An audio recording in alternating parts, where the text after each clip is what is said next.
तो आप बोलेंगे प्रभु जी आप तो रोज ही यही बोलते हैं। जैसे ही शुरू होता है आप बोलते हैं आज कुछ महत्वपूर्ण चर्चा करने वाले।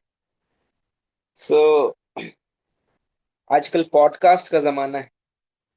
लोग क्या करते हैं, अलग अलग प्रश्न पूछते हैं और उनका उत्तर जानने का प्रयास करते हैं एक्सपर्ट से। तो यहाँ अर्जुन भी जो सबसे बड़े एक्सपर्ट हैं उनसे प्रश्न कर रहे हैं और वो उत्तर दे रहे हैं। तो ये दुनिया का सबसे बड़ा पॉडकास्ट है और दुनिया का सबसे पहला जो इंटरव्यू है वो है। सो आज आज जो अर्जुन तर्क देने वाले हैं उसके साथ बहुत अच्छे अंडरस्टैंडिंग्स हैं जो हम लोग टेक अवे मैसेजेस में डिस्कशन करेंगे। सो हमने 27वें श्लोक तक पढ़ लिया था पहले अध्याय के। आज 28वें श्लोक से 36वें 36 श्लोक 38 सॉरी 38 तक हम लोग पढ़ेंगे। 36 में एक बार रुकिएगा, अगर समय ज्यादा हो जाएगा तो मैं बताऊंगा माता जी, ठीक है ना। आपको को होस्ट बना दिया, अनम्यूट कर सकते हैं आप। 28वें वर्ष से स्टार्ट करिए। हरे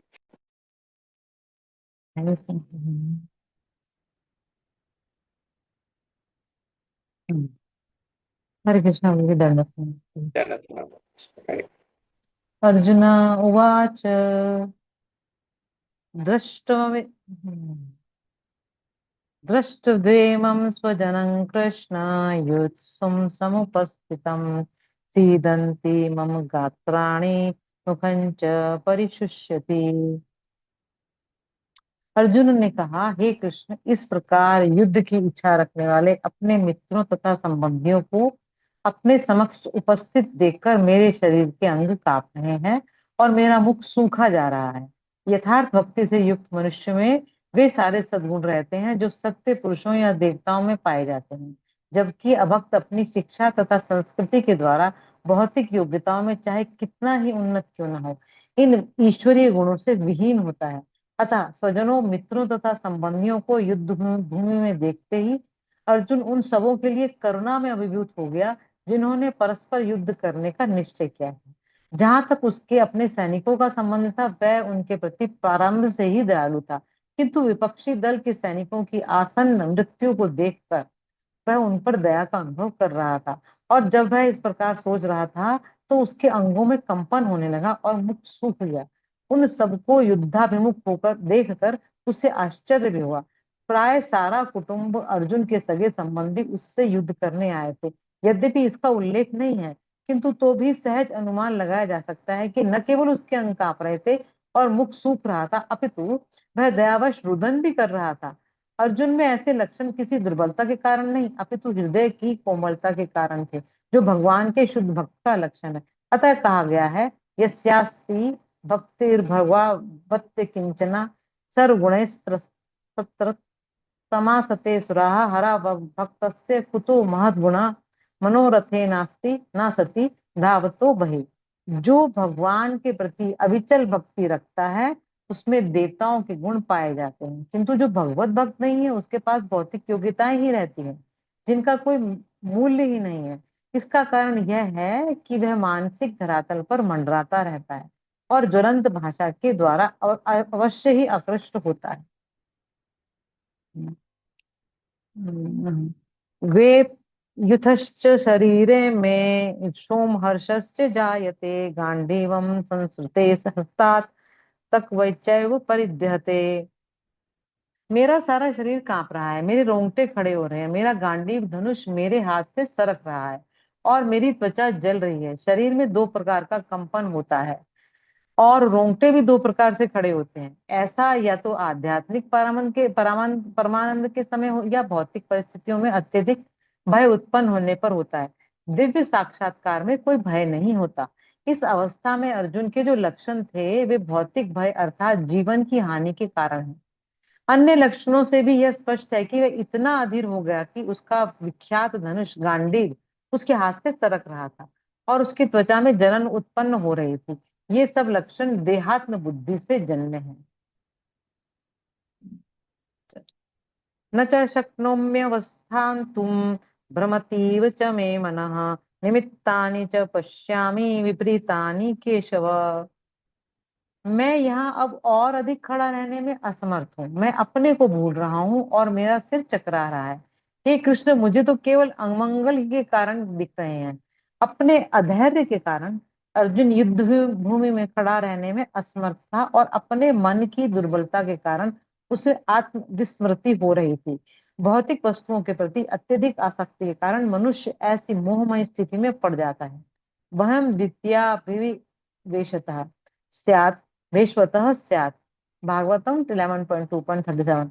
ऐसा भय तथा मानसिक असंतुलन उस व्यक्तियों में होता है जो भौतिक परिस्थितियों से ग्रस्त होते हैं। अर्जुन को युद्ध भूमि में केवल दुखदायी पराजय की प्रतीति हो रही थी। वह शत्रु पर विजय पाकर भी सुखी नहीं होगा। निमित्तानि विपरीतानि शब्द महत्वपूर्ण है। जब मनुष्य को अपनी आशाओं में केवल निराशा दिखती है तो वह सोचता है कि मैं यहाँ क्यों हूँ। प्रत्येक वाणी अपने में तथा अपने स्वार्थ में रुचि रखता है, किसी भी परमात्मा में रुचि नहीं होती। कृष्ण की इच्छा से अर्जुन अपने स्वार्थ के प्रति अज्ञान दिखा रहा था। मनुष्य का वास्तविक स्वार्थ तो विष्णु या कृष्ण में निहित है। बद्ध जीव इसे भूल जाता है, इसलिए उसे भौतिक कष्ट उठाने पड़ते हैं। अर्जुन ने सोचा कि उसकी विजय केवल उसके शोक का कारण बन सकती है। न च श्रेयो नुपश्यामि हत्वा स्वजन माहवे, न कांक्षे विजय कृष्ण, न च राज्यम सुखानि च। हे कृष्ण, इस युद्ध में अपने ही स्वजनों का वध करने से न तो मुझे कोई अच्छाई दिखती है और न मैं उससे किसी प्रकार की विजय, राज्य या सुख की इच्छा रखता हूँ। यह जाने बिना कि मनुष्य का स्वार्थ विष्णु या कृष्ण में है, सारे बद्ध जीव शारीरिक संबंधों के प्रति यह सोचकर आकर्षित होते हैं कि वे ऐसी परिस्थितियों में प्रसन्न रहेंगे। ऐसी देहात्म बुद्धि के कारण वे भौतिक सुख के कारणों को भी भूल जाते हैं। अर्जुन तो क्षत्रिय का नैतिक धर्म भी भूल गया था। कहा जाता है कि दो प्रकार के मनुष्य परम शक्तिशाली तथा जाजबल्यवान सूर्यमंडल में प्रवेश करने के योग्य होते हैं। ये है, एक तो क्षत्रिय जो कृष्ण की आज्ञा से युद्ध में मरता है, तथा दूसरा सन्यासी जो आध्यात्मिक अनुशीलन में लगा रहता है। अर्जुन अपने शत्रुओं को भी मारने में विमुख हो रहा था। अपने संबंधियों की बात तो छोड़ ही दे, वह सोचता है कि स्वजनों को मारने से उसे जीवन में सुख नहीं मिल सकेगा, अतः वह लड़ने के लिए इच्छुक नहीं है। जिस प्रकार की भूख न लगने पर कोई भोजन बनाने को तैयार नहीं होता, उसने तो वन जाने का निश्चय कर लिया है, जहां वह एकांत में निराशपूर्ण जीवन काट सके। किंतु क्षत्रिय होने के नाते उसे अपने जीवन निर्वाह के लिए राज्य चाहिए, क्योंकि क्षत्रिय कोई अन्य कार्य नहीं कर सकता। किंतु अर्जुन के पास राज्य कहाँ है? उसके लिए तो राज्य प्राप्त करने का एकमात्र अवसर है कि वह अपने बंधु बांधवों से लड़कर अपने पिता के राज्य का उत्तराधिकार प्राप्त कर सके करे जिसे वह करना नहीं चाह रहा था। इसीलिए वह अपने को जंगल में एकांत वास करके निराशा का एकांत जीवन बिताने को योग्य समझता है। किं नो राज्येन गोविंद, किं भोगैर्जितेन वा, येषामर्थे कांक्षितम यो नो राज्य कांक्षितम नो राज्यम भोगा सुखानि च, त इमेव स्थिता युद्धे प्राणां सत्यत्ता तवा धनानि च आचार्य पितरः पुत्रास्तथैव च पितामहा मातुला श्वशुरा पौत्रा श्यामला शाला संबंधिस्तथा एतान् हन्तुमिच्छामि हन्तोऽपि मधुसूदन। अपि त्रैलोक्य राज्यस्य हेतु किं न मही कृते निहत्य राष्ट्रान्न का प्रीति सयांजन जनार्दन। हे गोविंद, हमें राज्य सुख अथवा इस जीवन से क्या लाभ, क्योंकि जिन सारे लोगों के लिए हम उन्हें चाहते हैं वे ही इस भूमि में खड़े हैं। हे मधुसूदन, जब गुरुजन, पितृगण, पुत्रगण, पितामह, मामा, ससुर, पौत्रगण, साले तथा अन्य सारे संबंधी अपना अपना धन एवं प्राण देने के लिए तत्पर हैं और मेरे समक्ष खड़े हैं, तो फिर मैं इन सबको क्यों मारना चाहूंगा, भले ही वे मुझे क्यों ना मार डालें। हे जीवों के पालक, मैं इन सबों से लड़ने को तैयार नहीं, भले ही बदले में मुझे तीनों लोग क्यों ना मिलते हो। इस पृथ्वी की तो बात ही छोड़ दे, भला धृतराष्ट्र के पुत्रों को मारकर हमें कौन सी प्रसन्नता मिलेगी। तात्पर्य, भगवान श्री श्री प्रभु के द्वारा अर्जुन ने भगवान कृष्ण को गोविंद कहकर संबोधित किया, क्योंकि वे गौवों तथा इंद्रियों के समस्त प्रसन्नता के विषय हैं। इस विशिष्ट शब्द का प्रयोग करके अर्जुन संकेत करता है कि कृष्ण यह समझे कि अर्जुन की इंद्रियां कैसे तृप्त होंगी, किंतु गोविंद हमारी इंद्रियों को तुष्ट करने के लिए नहीं है। हाँ, यदि हम गोविंद की इंद्रियों को तुष्ट करने का प्रयास करते हैं तो हमारी इंद्रियां स्वतः तुष्ट हो जाती हैं। भौतिक दृष्टि से प्रत्येक व्यक्ति अपनी इंद्रियों को तुष्ट करना चाहता है और चाहता है कि ईश्वर उसके आज्ञा पालक की तरह काम करे। किंतु ईश्वर उनकी तृप्ति वहीं तक करते हैं जितने के वो पात्र होते हैं, उस हद तक नहीं कि जितना वे चाहते हैं। किंतु जब कोई इसके विपरीत मार्ग ग्रहण करता है, अर्थात जब वह अपनी इंद्रियों की तृप्ति की चिंता न करके गोविंद की इंद्रियों की तुष्टि करने का प्रयास करता है, तो गोविंद की कृपा से जीव की सारी इच्छाएं पूर्ण हो जाती हैं। यहाँ पर जाति तथा कुटुंबियों के प्रति अर्जुन का प्रगाढ़ स्नेह आंशिक रूप से इन सबके प्रति उसकी स्वाभाविक करुणा के कारण है। अतः वह युद्ध करने के लिए तैयार नहीं है। हर व्यक्ति अपने वैभव का प्रदर्शन अपने मित्रों तथा परिजनों के समक्ष करना चाहता है, किंतु अर्जुन को भय है कि उसके सारे मित्र तथा परिजन युद्ध भूमि में मारे जाएंगे और वह विजय के पश्चात उनके साथ अपने वैभव का उपयोग नहीं कर सकेगा। भौतिक जीवन का यह सामान्य लेखा जोखा है, किंतु आध्यात्मिक जीवन इससे सर्वथा भिन्न होता है। क्योंकि भक्त भगवान की इच्छाओं की पूर्ति करना चाहता है, अतः भगवत इच्छा होने पर वह भगवान की सेवा के लिए सारे ऐश्वर्य स्वीकार कर सकता है। किंतु यदि भगवत इच्छा न हो तो वह एक पैसा भी ग्रहण नहीं करता। अर्जुन अपने संबंधियों को मारना नहीं चाह रहा था, और यदि उनको मारने की आवश्यकता हो तो अर्जुन की इच्छा थी कि कृष्ण स्वयं उनका वध करें। इस समय उसे यह पता नहीं है कि कृष्ण उन सबों को युद्ध भूमि में आने के पूर्व ही मार चुके हैं और अब उसे सिर्फ निमित्त मात्र बनना है। इसका उद्घाटन अगले अध्याय में होगा। भगवान का असली भक्त होने के कारण अर्जुन अपने अत्याचारी बंधु बांधवों से प्रतिशोध नहीं लेना चाहता, किंतु यह तो भगवान की योजना थी कि सबका वध हो। भगवत भक्त दुष्टों से प्रतिशोध नहीं लेना चाहते, किंतु भगवान दुष्टों द्वारा भक्त के उत्पीड़न को सहन नहीं कर पाते। भगवान किसी व्यक्ति को अपनी इच्छा से क्षमा कर सकते हैं, किंतु यदि कोई उनके भक्तों को हानि पहुंचाता है तो वे उसे क्षमा नहीं करते। इसीलिए भगवान इन दुराचारियों का वध करने के लिए उद्यत थे, यद्यपि अर्जुन ने क्षमा करना चाहता था। हाँ। पापो आश्रित अस्मान् हत्वा एतान् आततायिन् तस्मात् तन्ना अहं वयं हन्तुं धार्तराष्ट्रान् बान्धवान् स्वजनम ही कथम कथम हत्वा सुखिना स्वाम माधवा। सॉरी, इतना अच्छा नहीं पढ़ रही। हरे कृष्ण। यदि हम ऐसे आतताइयों का वध करते हैं तो हम पर पाप चढ़ेगा। अतः यह उचित नहीं होगा कि हम धृतराष्ट्र के पुत्रों तथा उनके मित्रों का वध करें। हे लक्ष्मीपति कृष्ण, इससे क्या लाभ होगा और अपने ही कुटुंबियों को मारकर हम किस प्रकार सुखी हो सकते हैं।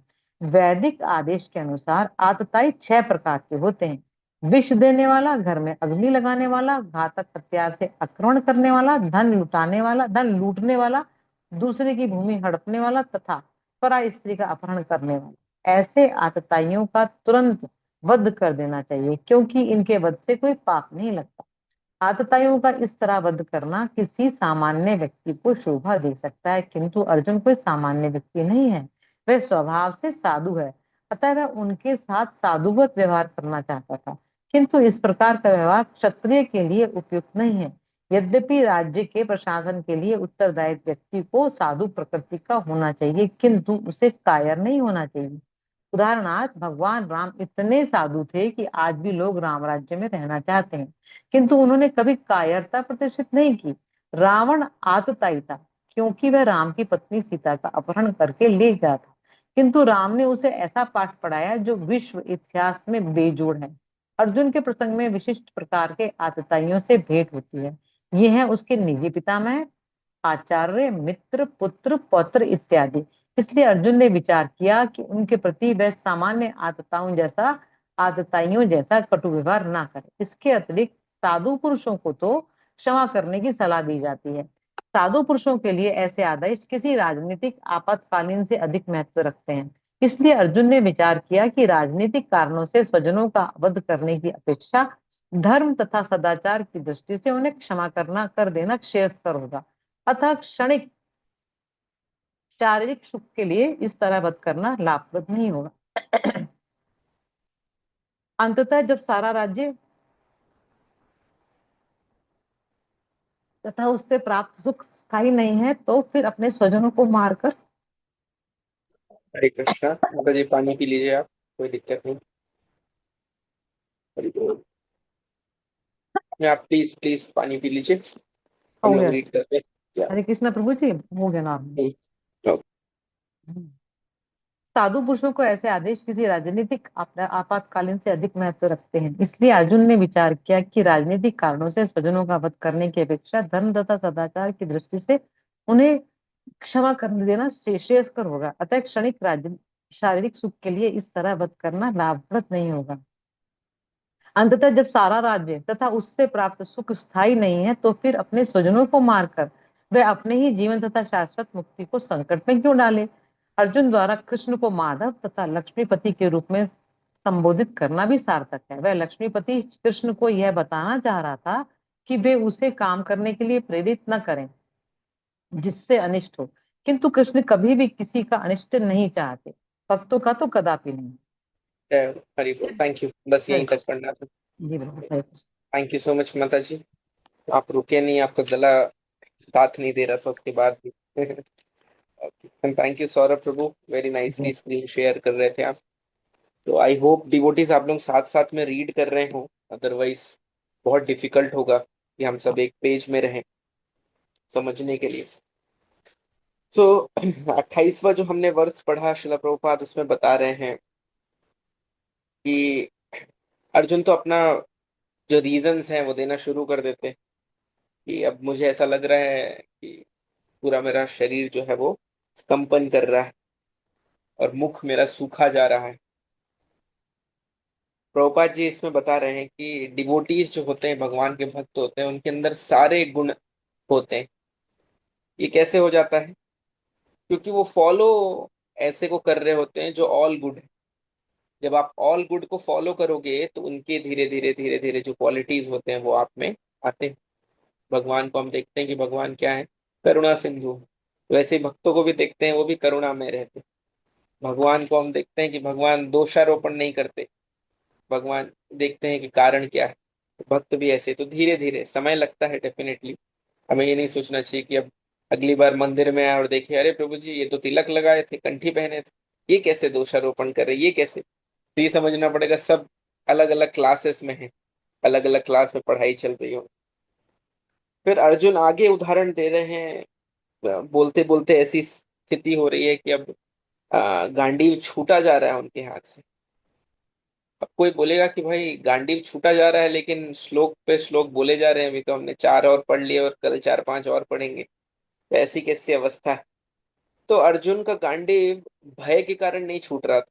ऐसा नहीं कि डरे हुए थे, सहमे हुए थे कि अरे अब क्या होगा, मेरी मृत्यु हो जाएगी, मेरी हत्या हो जाएगी, नहीं। अर्जुन रुके इसलिए थे और गांडीव इसलिए रख रहे थे, उन्हें पर्पस नहीं मिल रहा था फाइट करने।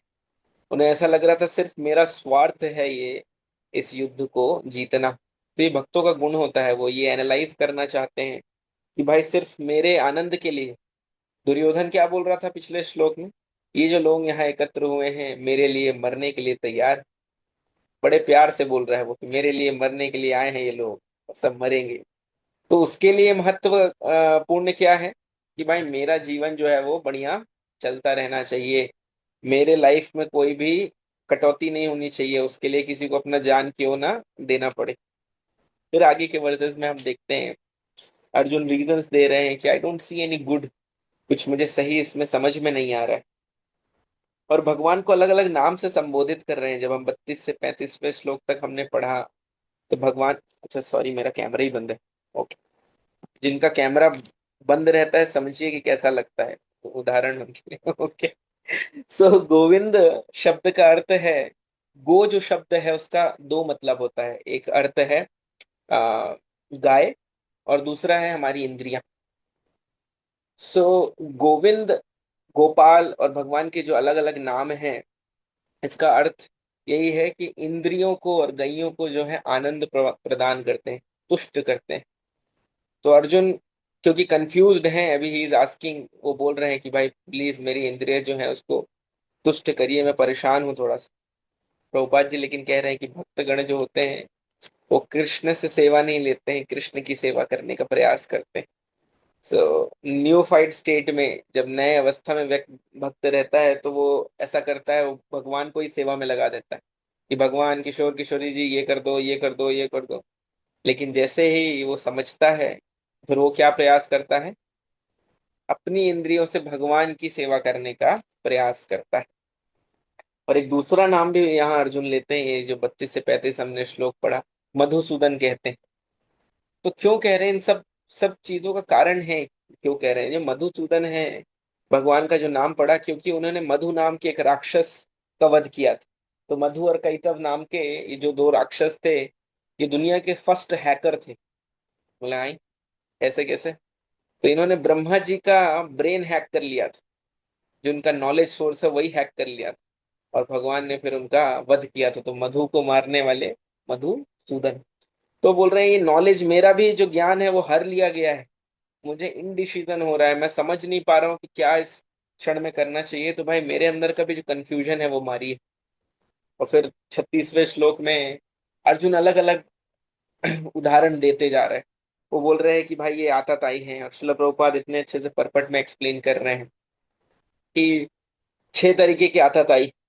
एक, जिसने विषपान कराया, हम देखते हैं कैसे भीम को विषपान कराने का प्रयास किया। दूसरा, घर में जिसने आग लगाई, लाक्षागृह हमने देखा। घातक हथियारों से जिसने प्रहार किया हो, वो एक बार नहीं हजारों बार किया उन लोगों ने। संपत्ति हड़पने का प्रयास, द्रुत क्रीड़ा हम लोगों ने देखा, जुआ का जो वो था। रहने का जो स्थान है, जो जमीन है, वो हड़प लेना, पूरा राज्य ही हड़प के बैठे और सुई के नोक के बराबर देने को तैयार। और छठा था पत्नी का अपहरण करना। तो अपमान और अपहरण दोनों। तो जयद्रथ अपहरण भी करके लेके गए थे, और अपमान तो इन लोगों ने किया ही था। तो इनमें से एक भी कोई रीजन हो तो मारना सफिशिएंट है। तो यहाँ तो 6 के 6 all of the above answer आ रहा है। तो कोई प्रश्न ही नहीं था कि इनको छोड़ना है। तो भला अर्जुन ऐसे कैसे कहेंगे? जो हम श्लोक में पढ़ रहे हैं, अर्जुन कह रहे हैं कि हत्वैतान आततायीनान। तो आतताई उन लोगों को कह रहे हैं, और उसके बाद क्या अर्जुन कोई पता नहीं? तो एक्चुअल में अलग अलग शास्त्र होते हैं, अर्थशास्त्र जो होता है उसके हिसाब से ये 6 तरीके के जो आतताई हैं, उन्हें मृत्यु दंड देने पे कोई पाप नहीं। अर्थशास्त्र के ऊपर एक शास्त्र होता है, उसे धर्मशास्त्र कहते हैं।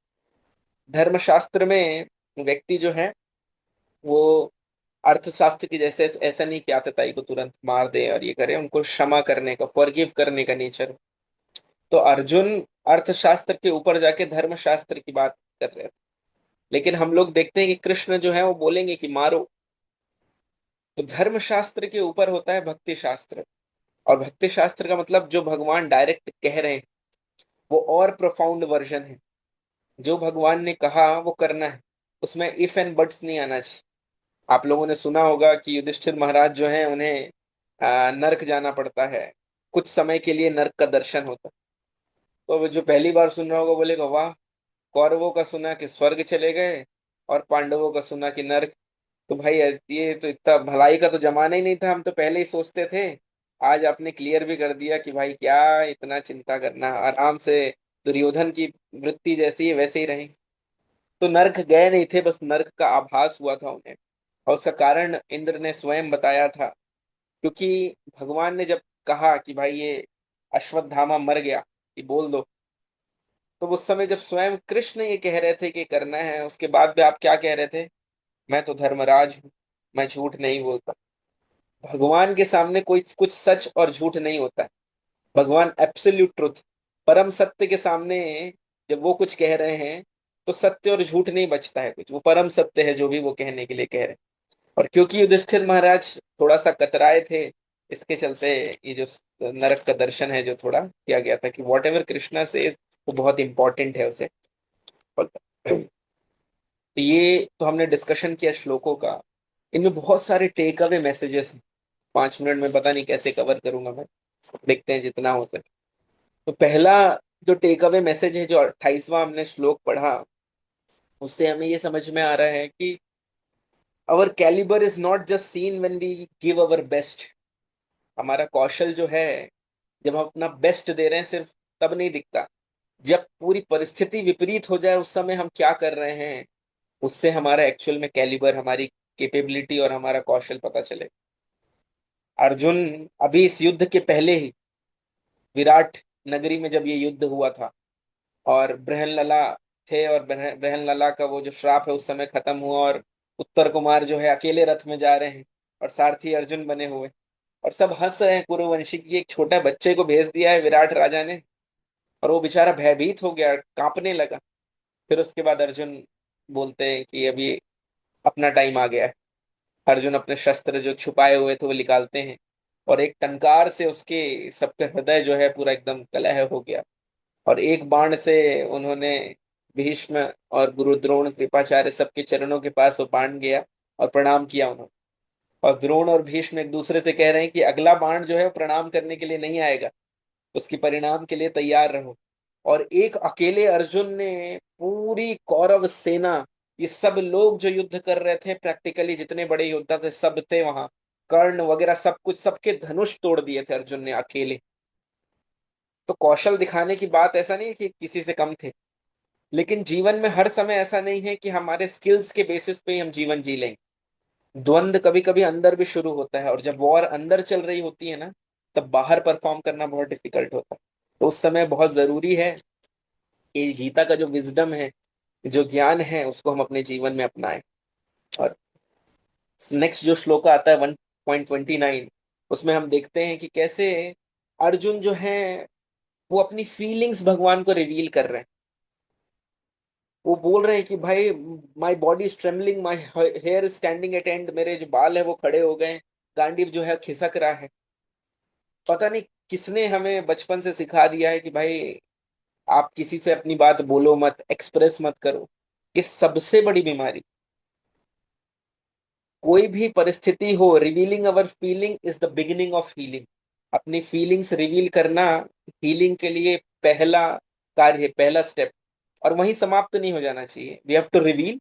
रिवील कैसे व्यक्ति को करना चाहिए? जिनके अंदर सामर्थ्य है उसे सुलझाने का। फिर सरेंडर करना पड़ेगा। हमने बस अपने दिल की बात कह दी, मन की बात तो मोदी जी भी कहते हैं। तो मन की बात बस कहना नहीं, अभी सरेंडर करके फिर जो सॉल्यूशन मिले उसको अप्लाई करना है हमारे जीवन। तो अर्जुन यहाँ 1.29 में रिवील कर रहे हैं। 2.07 हम लोग श्लोक देखेंगे, कार्पण्य दोषोपहता स्वभाव, वहां पे सरेंडर कर रहे हैं, और उसके बाद हील्ड हो गए हैं वो कृष्ण द्वारा। इसलिए 18.73 जो श्लोक है वो बोल रहे हैं कि भाई अब आप जो बोलेंगे मैं वो करूंगा। तो भक्ति योग जो है वो एसेंशियल है, भक्ति योग मोस्ट इंपॉर्टेंट है, ये हमारी जो हीलिंग है उसके लिए। और वो कैसे होगा? हमारे इस संसार में क्या है, this this is the last point for today. हमारी जो फीलिंग है वो मिसडायरेक्टेड हो जाती। क्यों? मटेरियल थिंग्स में अटके रहते हैं, और वो मटेरियल थिंग जो है वो चीजें इधर उधर जाती रहती। फिर हमारा मन कहता है अरे वो तो छोड़ के चला गया, वो तो छोड़ के चली गई, और उसमें जीवन हमारा जो है पूरा अटक जाता है। अब ये जितनी भी चीजें हो, साइकोसिस हो, न्यूरोसिस हो, कॉम्प्लेक्सेस हो, या जो भी नाम दे दिए जे आप, डिप्रेशन और ये सारी चीजें हैं, ये एक्चुअली ओरिजिनेट इसलिए होती है क्योंकि हमारी ये मिसगाइडेड डिजायर्स हैं। अब ये पेन है, इससे आप क्या क्या उम्मीद कर सकते हैं? लिखना उम्मीद कर सकते हैं। अगर आप इससे उम्मीद करें ये खाना भी बना दे, इसी में बैठ के मैं अपने ऑफिस चला जाया करूं, हम फिर इसी के ऊपर मैं सो जाऊं, तो क्या इसके साथ जस्टिस है? इस संसार में यही होता है, हम एक रिलेशन से सब कुछ एक्सपेक्ट कर लेते हैं, और उस एक्सपेक्टेशन के कारण फ्रस्ट्रेट हो जाते हैं जब वो पूरा नहीं होता। हम कृष्ण से सब कुछ एक्सपेक्ट कर सकते हैं, क्योंकि कृष्ण यहाँ के संसार के लोगों जैसे लिमिटेड नहीं। सत्यभामा कृष्ण को एक्सक्लूसिव चाहती हैं, तो कृष्ण ने वो फीलिंग दे रहे हैं कि सबसे इंपॉर्टेंट मेरे लिए तुम। रुक्मणी कृष्ण को चाहती हैं कि मैं आपकी दासी हूं, तो उनको वो फीलिंग दे रहे हैं कि मैं तुम्हारा बॉस हूँ। इतनी सारी, जब गोपियां एक साथ नृत्य कर रहे हैं और उनको ऐसा लगता था कि कृष्ण सिर्फ मेरे पास, ये क्षमता सिर्फ भगवान के पास है, यहाँ मानव जो है वो नहीं कर सकता। तो होता क्या है, इस संसार में जो हमारी आकांक्षाएं हैं वो जब टूटती हैं, तो हम पूरे निरस हो जाते हैं, और ऐसे हो जाते हैं कि कुछ रखा ही नहीं है इस संसार में। ये सही बात है, इस संसार में कुछ नहीं रखा, लेकिन कहीं भी कुछ नहीं रखा ये बुरा है। कृष्ण के साथ एक बार संबंध आप बना के तो देखिए, वो फुलफिलमेंट जो है, वो आपको जो आनंद की प्राप्ति होगी, उसका कोई कंपैरिजन ही नहीं। तो इसलिए ध्यान रखना है कि revealing is the beginning, it is not healing. जब हम रिवील कर रहे हैं तो हमें भगवत गीता के माध्यम से, विजडम से, and जो लोग भगवत गीता जानते हैं उनको रिवील करके गाइडेंस लेना है हमें। फिर उससे होगा क्या, मैटर जो है, ये जो भौतिक पदार्थ है उससे हम कृष्ण की तरफ, केंद्र बिंदु हमारा ये भौतिक पदार्थ छोड़ के कृष्ण होंगे। और उससे होगा क्या, भक्ति की जो हम प्रैक्टिसेस करेंगे उनसे हाइयर टेस्ट मिलेगा हमें। और वो जो हाइयर टेस्ट है उससे जो छोटी छोटी ऑस्टेरिटीज है, तपस्या है कि जप करना है, मन लगाना है, ये बहुत सहज लगेगी। और साथ ही साथ ये जो भक्ति योग है उसको हम रिलिश कर पाएंगे। तो इसलिए ये बहुत इंपॉर्टेंट है, ये समझना बहुत इंपॉर्टेंट है। पहली बात, ये जो लोग कहते हैं कि बातों को सबको मन में दबा दो, वो बहुत खराब। हमें बिल्कुल एक्सप्रेस करना चाहिए। बस हमें ये पता होना चाहिए कि कहाँ एक्सप्रेस करना है। ऐसा नहीं कि जो लोग बोले हाँ भाई चला, 2 बॉटल रखते हैं और बोल तू अपने दिल की बात, वहां बोलने से कुछ नहीं होगा। वहां दिल मत खोलिए। ऐसी जगह जहां हम गीता के विजडम से हमें गाइडेंस मिल सके, और वहां आप ये करिए। और आप देखिए कि जो कृष्ण के साथ संबंध है, कितना कंटेंटमेंट हार्ट में, कितना संतोष प्रदान करेगा, कि पूरे सब कुछ ये जीवन जो है मीनिंगफुल लगेगा और साथ में फुलफिलिंग लगेगा। तो आज के लिए बस इतना ही। आगे कुछ और चीजें थी वो हम लोग कल डिस्कशन करेंगे, क्योंकि इट्स ऑलरेडी 9:32। तो गीता बहुत, आप देखिए कितना डायनामिक है और प्रैक्टिकल है हमारे लिए। ये जो हम चर्चा किए अभी, ये सारी चीजें, ये बाहर नहीं, ये दिखा रहा है अर्जुन जो है अपने इमोशन सप्रेस नहीं कर रहे हैं, भगवान के सामने एक्सप्रेस कर रहे हैं कि मुझे ऐसा लग रहा है, मुझे ऐसा हो रहा है। अब मुझे, अब आप सोचिए कोई क्षत्रिय योद्धा है, वो कह रहा है मेरा हाथ कांप रहा है। हमारे लिए कहना बहुत आसान है, हाथ कांप रहा है। लेकिन अर्जुन के लिए कहना, जो भाई देव असुर संग्राम और अलग अलग संग्राम में उन्हें स्वर्ग बुलाया जाता है, ऐसे व्यक्ति, भाई मेरा हाथ कांप रहा है, वो एक्सप्रेस कर रहे हैं। We'll have to learn this. और जितना हम गीता के विजडम से अपने फीलिंग्स और इनको संभाल पाएंगे और अच्छे दिशा की ओर डबडेल कर पाएंगे, उतना ही हम लाइफ में हैप्पी रह पाएंगे। और दूसरा उपाय नहीं, इन भौतिक चीजों में उपाय नहीं। श्रीमद् भगवद गीता की जय, जगत गुरु शिला प्रभुपाद की जय। Thank you very much. Hare Krishna, सभी को दंडवत प्रणाम। आप में से किन्हीं के प्रश्न अगर हो तो प्लीज ग्रुप में डालिए। जरूर होने चाहिए प्रश्न, अगर कुछ भी है प्लीज डालिए ग्रुप में। और पर्सनली भी आप भेज सकते हैं, इन केस अगर हेजिटेंट है ग्रुप में भेजने के लिए तो पर्सनली भेज सकते हैं। Sorry for taking 4 minutes extra.